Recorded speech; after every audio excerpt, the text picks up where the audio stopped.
0 to 10 volt, 0 to 20 milliampere, 4 to 20 milliampere, এটা কখন কোথায় কেন ব্যবহার করব। আসসালামু আলাইকুম, স্বাগতম আরেকটি নতুন ভিডিওতে কাস্টম ইঞ্জিনিয়ারিং অ্যান্ড ইন্ডাস্ট্রিয়াল অটোমেশনের পক্ষ থেকে। আমি আব্দুল রাহাত আছি আপনাদের সাথে।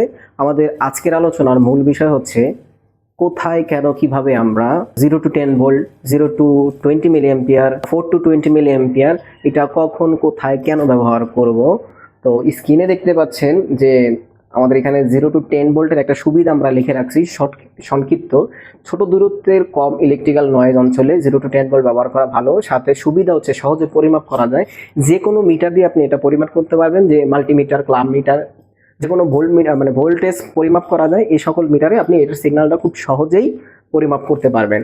আর অসুবিধা বা সমস্যা হচ্ছে এটা যদি দূরত্ব যত বাড়বে, দূরত্বের সাথে সাথে ভোল্টেজ ড্রপ করবে। অর্থাৎ ধরেন আপনি একটি ফ্লো মিটার সেট আপ করলেন, যে ফ্লো মিটারের হচ্ছে 500 লিটার হচ্ছে ম্যাক্সিমাম, আর হচ্ছে মিনিমাম হচ্ছে 0 লিটার। তো এরকম হলো বিষয়টা, আপনার এখান থেকে দূর হচ্ছে 50 ফিট দূরে। তো 50 ফিট দূরের সাথে সাথে 500 লিটারে দেখা গেছে, অনেক ক্ষেত্রে দেখা যাবে 400 450 লিটার। এটা ভোল্টেজ ড্রপের কারণে আপনার ফ্লো মিটার ভোল্টেজ ঠিকই দিবে, কিন্তু আপনার যে কন্ট্রোলার বা পিএলসি আছে সেখান পর্যন্ত ভোল্টেজ যেতে যেতে যে ড্রপটা আছে, আমরা জানি যে দূরত্ব বাড়লে ভোল্টেজের একটা ড্রপ হয়। এই ড্রপের কারণে আমরা হচ্ছে গিয়ে এই লসটা পাবো। হ্যাঁ, এই লসটা হবে, এই জন্য পরিমাপ অ্যাকুরেট হবে না। এই জন্য আমরা বলতে পারি দূরত্ব যখন বাড়বে তখন ভোল্টেজ সিগন্যাল হিসাবে ব্যবহার করা ভুল একটি পন্থা। তো এটা ব্যবহার করা যাবে না। সেক্ষেত্রে আমরা চাইলে 0 to 20 মিলি অ্যাম্পিয়ার বা 4 to 20 মিলি অ্যাম্পিয়ার ব্যবহার করতে পারি। এখন এটারও কিছু সুবিধা অসুবিধা আছে। যেমন আমরা এই 0 to 20 মিলি অ্যাম্পিয়ার যদি ব্যবহার করি, এটার সুবিধা অ্যানালগস কমিউনিকেশন, যেখানে ভোল্টেজ ড্রপ এড়ানো প্রয়োজন।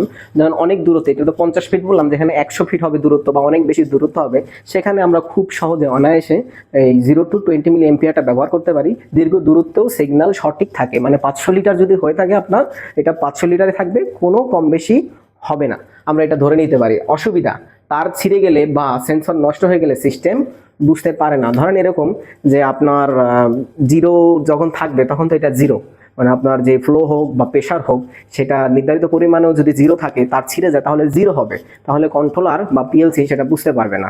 তাহলে এইটা এড়ানোর জন্য সবচেয়ে জনপ্রিয় বর্তমান বিশ্বে এটা হচ্ছে অ্যানালগ সিস্টেমের জন্য 4 to 20 মিলি অ্যাম্পিয়ার। তাহলে কি হবে, মিনিমাম যে আছে 0 করতে হলে আপনাকে 4 মিলি অ্যাম্পিয়ার থাকতে হবে। মানে 4 মিলি অ্যাম্পিয়ার যদি কোনো প্রেশার না থাকে, ফ্লো না থাকে, তাহলে এটা থাকবে, মানে মিনিমাম 4 মিলি অ্যাম্পিয়ার থাকবে। আর ম্যাক্সিমাম হবে 20 মিলি অ্যাম্পিয়ার।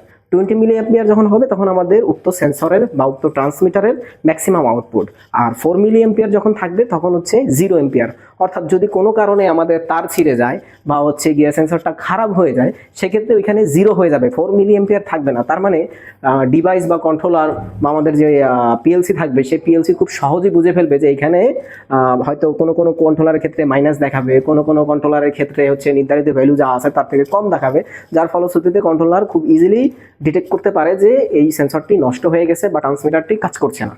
এটা হচ্ছে গিয়ে খুব সহজে ফাইন্ড আউট করার জন্য, মানে আপনি বিনা চেক করে এই সিস্টেমটা এইভাবেই রেডি করতে পারবেন আপনি, যে আপনার কোনো সেন্সর, কোনো ট্রান্সমিটার খারাপ হলে সেটা অটোমেটিক সিগন্যাল জেনারেট করবে। এটা হচ্ছে প্রসেস প্ল্যান্টের জন্য খুব জরুরি।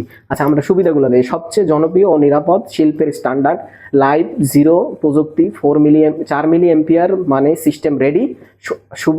সুবিধা, তার ছিঁড়ে গেলে বা পাওয়ার গেলে সহজে ডিটেক্ট করা যায়।